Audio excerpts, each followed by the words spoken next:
મારા તમામ દર્શકોને જાનવી મીઠાણીના રાધે રાધે। આજે મારે તમને ખૂબ જ એક મસ્ત વાત કરવી છે। એક મહાન શિલ્પકાર જંગલ તરફ જાય છે, પહાડી રસ્તા તરફ, કે ત્યાં પથ્થરની શોધ કરી શકે।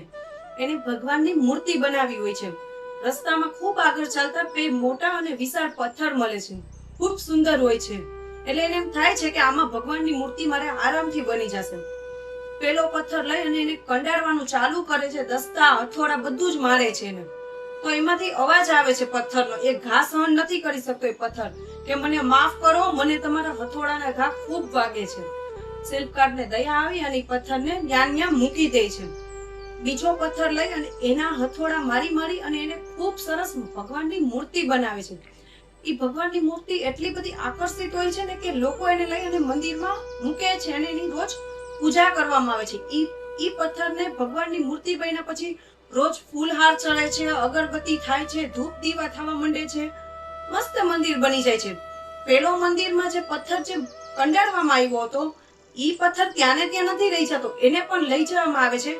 લોકોને જ્યારે મંદિરનું ઉદ્ઘાટન થાય ને એટલે શ્રીફળ ફોડે, ઈ શ્રીફળ ફોડવામાં ઈ પથ્થરને લેવામાં આવે છે। પછી તો રોજ એના ઉપર ઈ પથ્થર ઉપર લોકો શ્રીફળના ઓલા મારે છે, જેથી પથ્થરને ખૂબ વાગે છે।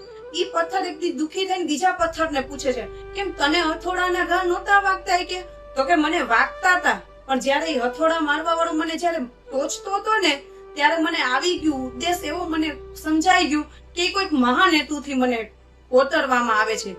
જે તું ઘા સહન ન કરી શક્યો ને ઈ ઘા મેં સહન કરીને આજે લોકો મને પૂજે છે। એટલે કહેવાનો મતલબ શું છે કે ક્યારેક હથોડાના ઘા આપણા ઉપર વાગતા હોય ને, લોકોના મેણા વાગતા હોય, તો એવું નહીં માનવાનું કે આપણને દુખી કરવા માંગે છે કે આપણને તોડવા માંગે છે।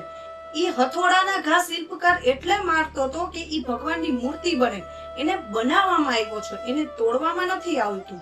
એટલે કહેવાનો મતલબ શું છે કે કોઈ માણસ આપણને ક્યારેક અંદરથી પણ દુઃખ પહોંચાડતું હોય તો એવું માની લેવાનું કે આપણને મજબૂત કરે છે, આપણને આગળ લઈ જવા માટે કરે છે, ક્યારેક પાછળ નથી લઈ જતું। એ સાથે મારા જાનવી મીઠાણીના રાધે રાધે।